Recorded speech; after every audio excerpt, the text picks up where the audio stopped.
Hi, my name is Ashish, and this is the next video in which we are going to create a new user and a table in Azure SQL PaaS database. So without wasting any more time, let me just quickly log on to the portal and show you how you do it.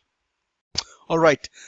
So you remember we went into the query editor to log on to the Azure SQL database with the username that we created for SQL Server authentication.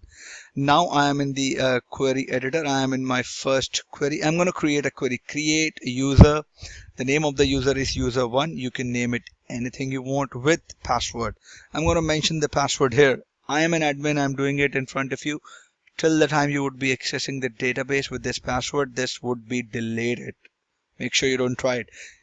Create a new database, new user, and new password. So let's create password for us. Let's say user1 at 1 2 3 4. Okay, so I'm creating a user which is user1 with the password user at 1 2 3 4. User1 at 1 2 3 4. I'm going to click on run. Query failed. Password does not mean minimum requirements. Azure at 1 2 3 4. Okay, so I've created a user1 with password equal to 1 2 3 4. Remember that we had no tables in this SQL database. So in the next query, I am creating a table. Create table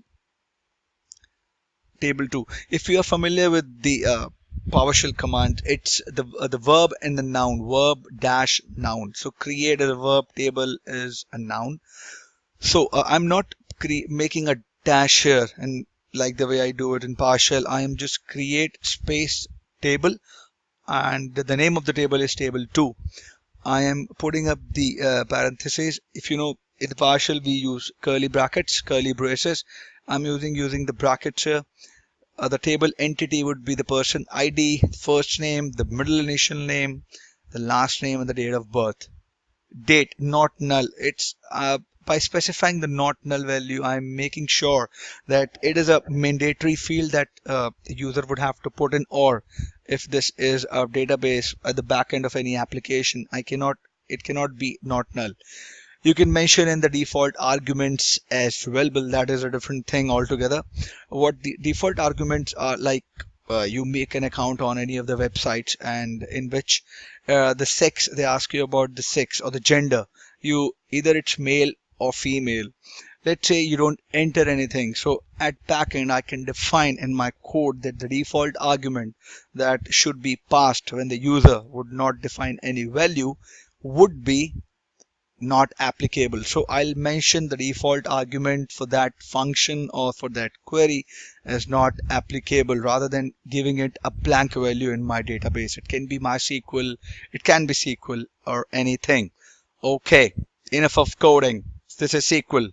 Back on it. So create table 2, person ID, run it.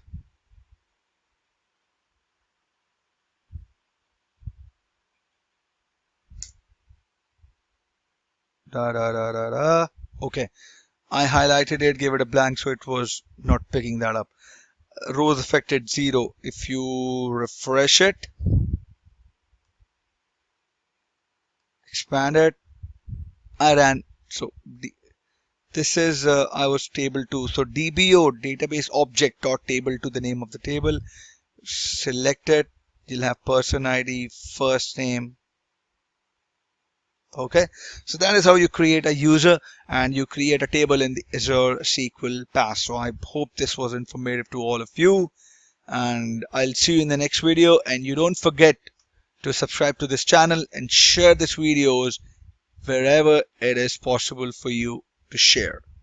Till next time, bye bye. Have a great day ahead.